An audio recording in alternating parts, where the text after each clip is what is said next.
Muy buenas con todos. Mi nombre es Pedro Molina, soy residente de primer año del Hospital Rodolfo Robles. Hoy en Glaucoma vamos a hablar de generalidades del campo visual.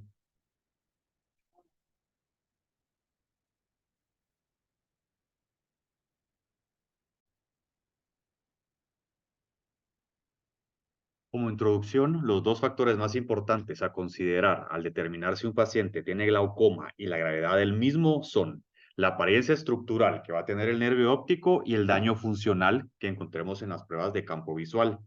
Este capítulo describirá los métodos para verificar daño visual, tipos de pruebas de campo visual, características de la pérdida del campo visual y cómo correlacionar daño estructural al nervio óptico o la capa de fibras nerviosas.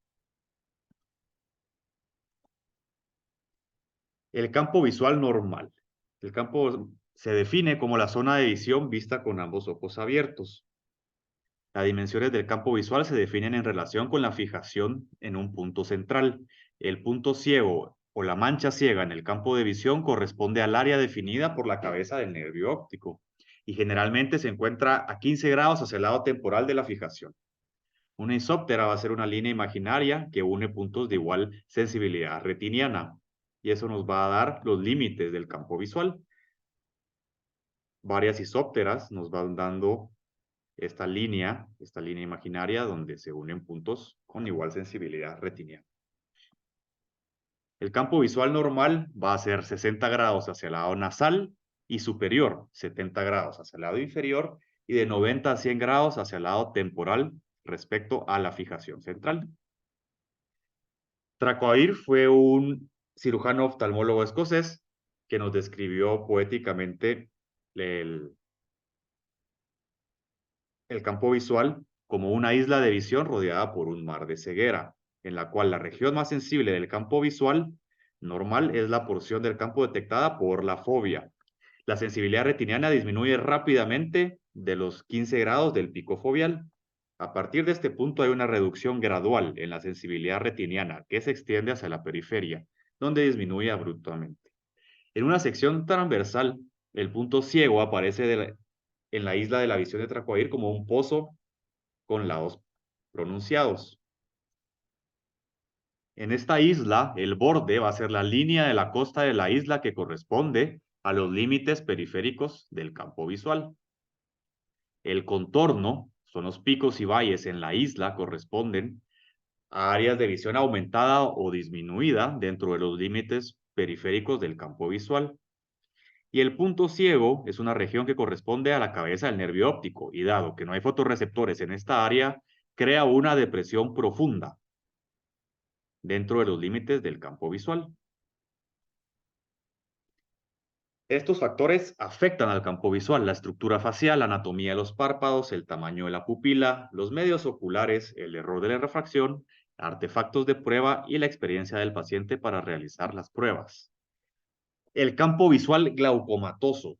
El daño glaucomatoso en el nervio óptico produce cambios características en la forma del campo visual. Los defectos de haz de fibras nerviosas como resultado del daño glaucomatoso en el nervio óptico producen cambios en el campo visual que se consideran característicos de glaucoma. Las fibras nerviosas de la retina se irradian desde el nervio óptico y se distribuyen de manera arcuata alrededor de la región foveal. Por lo tanto, el daño glaucomatoso en el nervio óptico produce defectos en el campo visual en la región servida por las fibras nerviosas afectadas. Estos daños pueden ser tanto periféricos como daños centrales.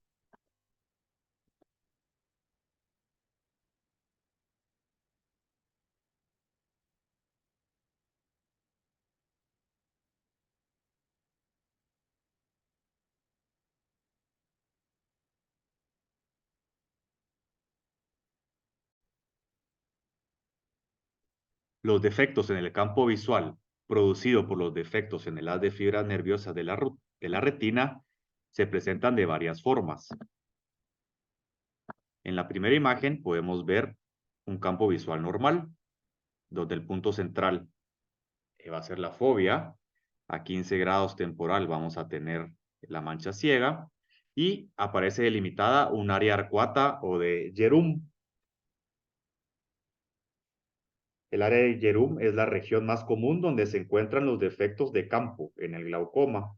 Esta área abarca todas las fibras arcuadas desde el nervio óptico hasta el rafe medio, incluyendo un rango de 10 a 20 grados nasales a la fijación. De aquí empezarán los daños en el campo visual.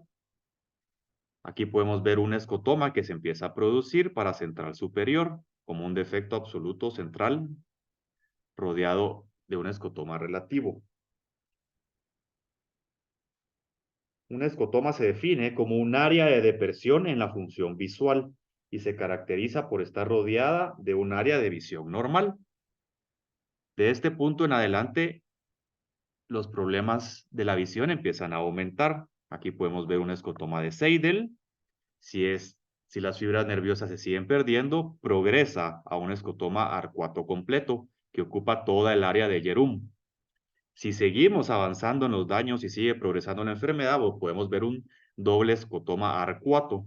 Y por último, vemos lo que se conoce como paso vertical o grada nasal, que es un desplazamiento, ¿verdad?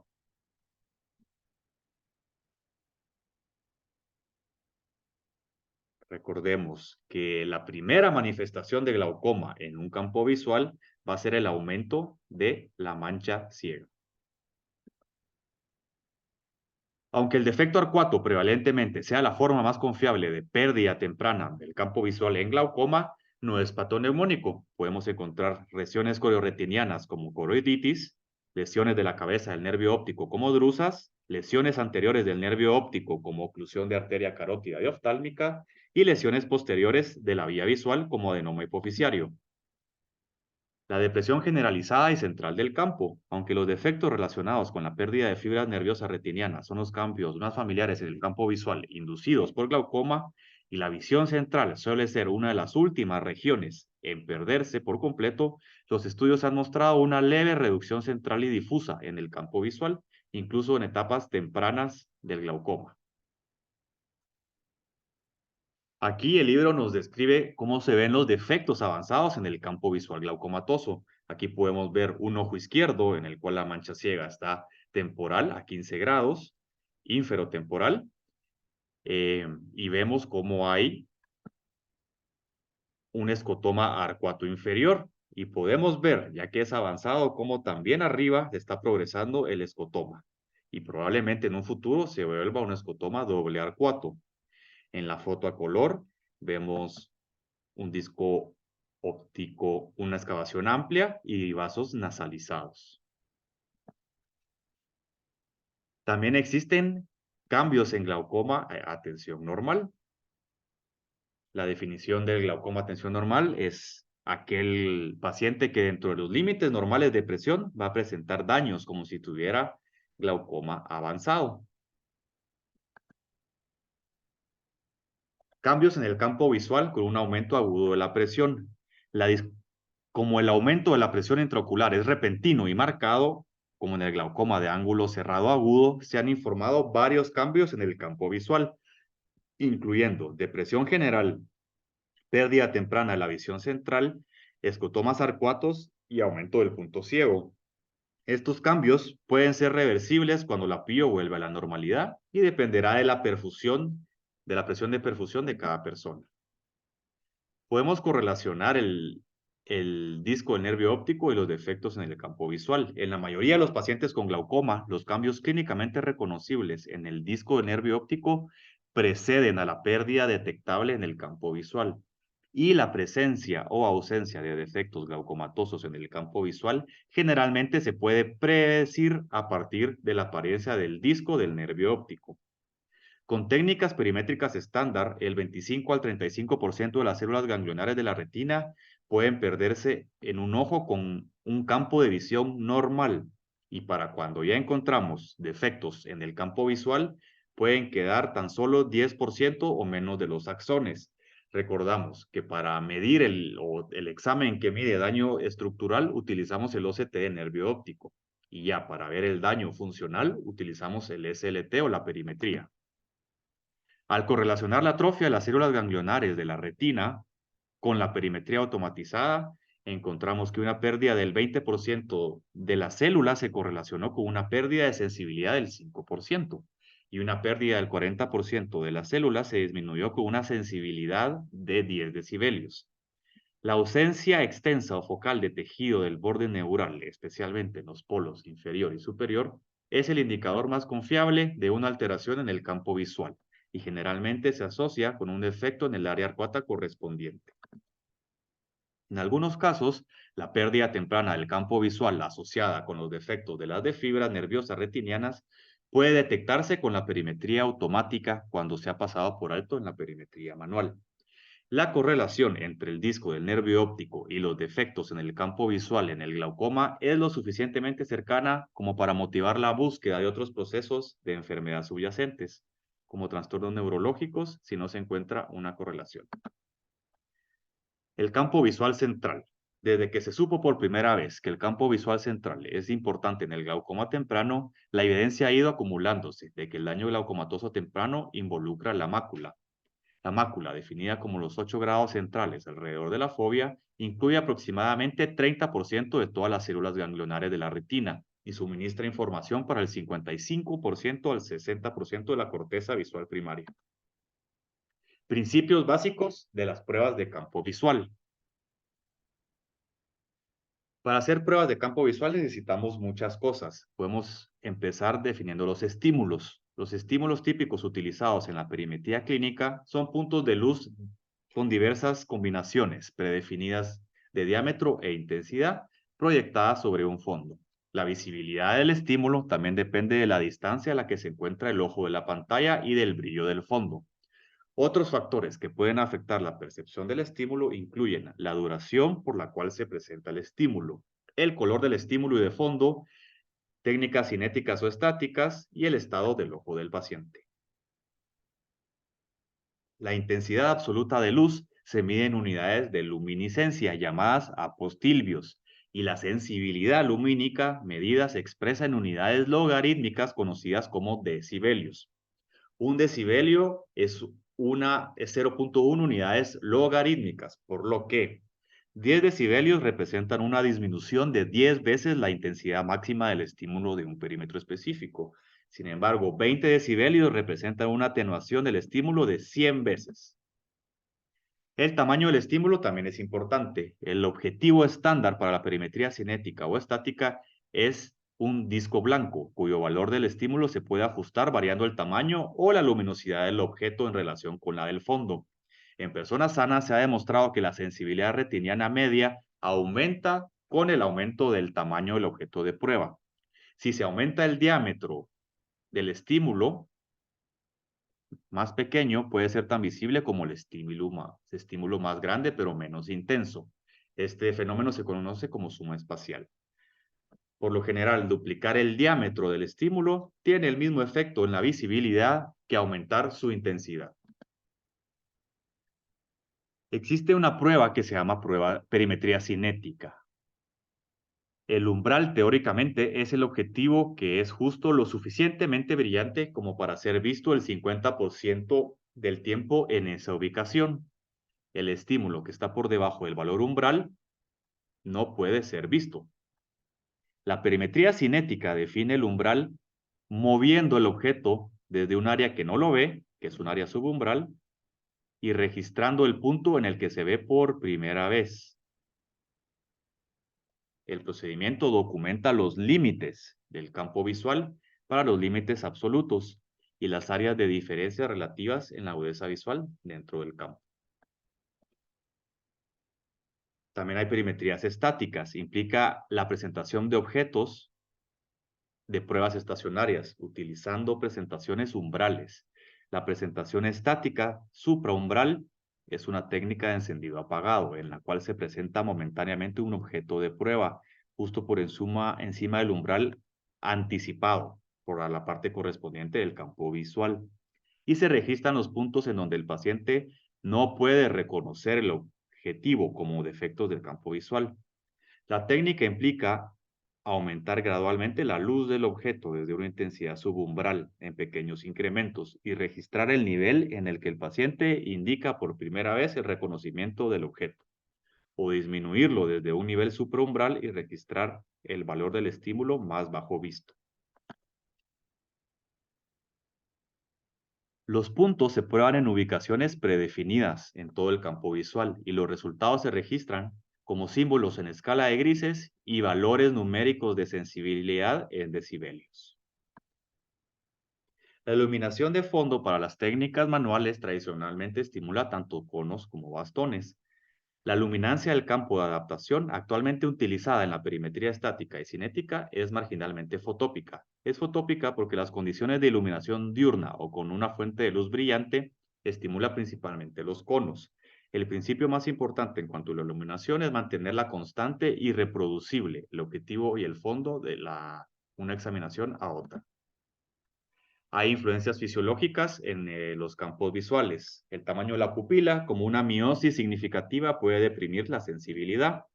La edad también se asocia con una reducción en la sensibilidad del umbral retiniano. Claridad de medio. Las cataratas producen deslumbramiento y cambian la intensidad del estímulo. Los errores refractivos. Cuando el estímulo proyectado no se enfoca en la retina, el borde del estímulo se desdibuja y disminuye el contraste. Influencias psicológicas en los campos visuales.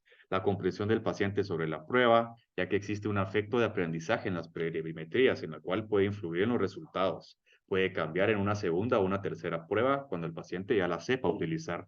Nivel de alerta, concentración, fijación y cooperación.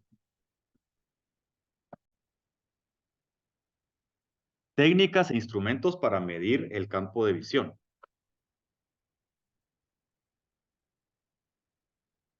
Existen varios dispositivos como lo es el Goldman, el perímetro de Humphrey, el Octopus y el FDT.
Existen varios tipos de perimetría. Tenemos la perimetría estática, pero esta es automatizada. Es ampliamente aceptada como la forma estándar de medir el campo visual. El protocolo estándar de estímulos estáticos en blanco y negro es comúnmente conocido como SAP, Automated Static Perimetry. Al reducir la influencia del perimetrista, la perimetría automatizada mejora la uniformidad y la reproducibilidad de los campos visuales. Además, el uso de computadoras proporciona una evaluación estadística de los datos en muchos niveles. Con la reciente introducción de estrategias eficientes del umbral, la perimetría automatizada no solo es más precisa e informativa, sino también es más rápida que la perimetría manual. Existen varios patrones de prueba. En estas estrategias son enfoques específicos de los procedimientos utilizados para llevar a cabo las pruebas de campo visual. Estas estrategias se diseñan para evaluar de manera efectiva el campo visual de un paciente y detectar posibles defectos o anormalidades. Estos patrones de prueba serán diferentes y serán escogidos por el examinador. Cada uno tendrá diferentes puntos eh, de prueba para que puedan ser percibidos por el paciente. Tenemos dos tipos de estrategias de prueba. Una con estímulo continuo, como la figura A, se muestra como cuando se presenta una luminosidad constante en una parte del campo visual. Cuando esto pasa, se pueden pasar por alto defectos reales cerca de la fijación que se llaman falsos negativos. Mientras que áreas más periféricas, normales, pueden interpretarse como anormales, falsos positivos. Esto no ocurre en un estímulo adaptativo. Representa la estrategia que minimiza este problema al cambiar el valor del estímulo según el contorno del umbral retiniano. Con programas de umbral completo, el umbral retiniano se cruza al aumentar o a disminuir el valor del estímulo. Y luego se cruza nuevamente con incrementos más pequeños en el cambio de luminosidad. Algunos instrumentos indican simplemente si se vio el objeto, mientras que otros presentan un segundo objetivo de alta intensidad en áreas donde no se vio el primero. Existen diferentes algoritmos de prueba. Estos serán programados por nosotros en el perímetro y cada uno tendrá una precisión y una confiabilidad diferente. Estos son el FastPack, el CITA y el TOP. La fijación del paciente es importante. Se monitorea de diversas maneras según la sofisticación del instrumento. Algunos utilizan un telescopio similar al perímetro manual de Goldman, mientras que otros permiten al operador observar el ojo del paciente en una pantalla de televisión. La mayoría de los dispositivos incorporan un monitoreo automático de fijación, ya sea volviendo a evaluar periódicamente la respuesta del paciente en el punto ciego. La perimetría manual. Un tipo de perimetría manual son las pantallas tangentes. La pantalla tangente es un cuadro plano de fieltro negro o franela con un objeto central blanco, en el que se puede estudiar 30 grados del campo visual del paciente. La prueba se realiza en condiciones de iluminación mesópica de aproximadamente 7 pies candela, con el paciente sentado a 1 o 2 metros de la pantalla.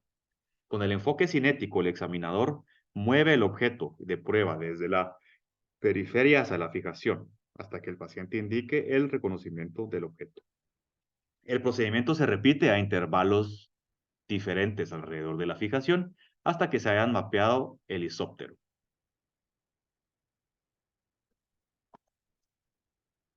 También tenemos perímetros de arco y cuenco. Con estos instrumentos se puede examinar tanto el campo visual central como el periférico. La pantalla del perímetro puede ser una cinta de metal curvada como el perímetro de arco o con forma de cuenco.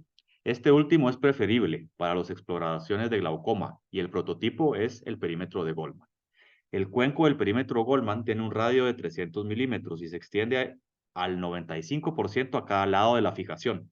El objetivo se proyecta en el cuenco y el valor del estímulo del objeto de prueba se puede variar cambiando el tamaño o la intensidad. El examinador puede monitorear la fijación del paciente a través de un telescopio. En el centro del cuenco, el perímetro Goldman se puede utilizar tanto para pruebas cinéticas como para pruebas estáticas del campo visual. Plataformas futuras para la evaluación del campo visual. Estas son la realidad virtual. Las ventajas más importantes de las pruebas del visual de realidad virtual son facilidad de uso, la posición cómoda para pacientes, ya que pueden mover la cabeza libremente. Los pacientes suelen tolerar bien la prueba y puede haber menos pérdidas de fijación. Además, las gafas de realidad virtual pueden tener un costo más bajo que un perímetro automatizado. Estas, aparte, son portátil, rápida y eficaz para detectar la pérdida moderada y avanzada del campo visual.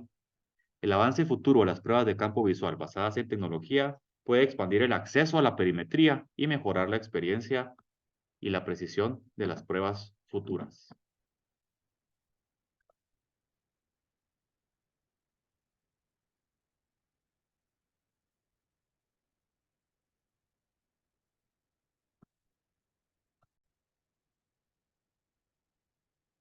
Vamos a comentar un estudio acerca de si existe riesgo de contraer COVID mientras nos hacemos una perimetría. El objetivo es investigar la posibilidad de transmisión del área de COVID mientras se hace la prueba de perímetro. Se colocaron varios contadores de partículas dentro del cuenco para analizarse antes, durante y después para ver si hubo flujo de aire producido por el sistema de aerosoles. Conclusión, no hay una diferencia significativa en el recuento de aerosoles en el cuenco antes, durante y después de la prueba. Esto sugiere que el riesgo de transmisión es bajo entre pacientes posteriores. Como nuestro dato de cultura general, vamos a hablar de la pirámide de la Danta, que es una obra arquitectónica maya construida en el año 300 a.C. Se encuentra en el Mirador, departamento de Petén. La palabra Danta es otro nombre que se le da al tapir, el mamífero más grande que habita la selva, y la pirámide es tan grande que fue bautizada con ese nombre.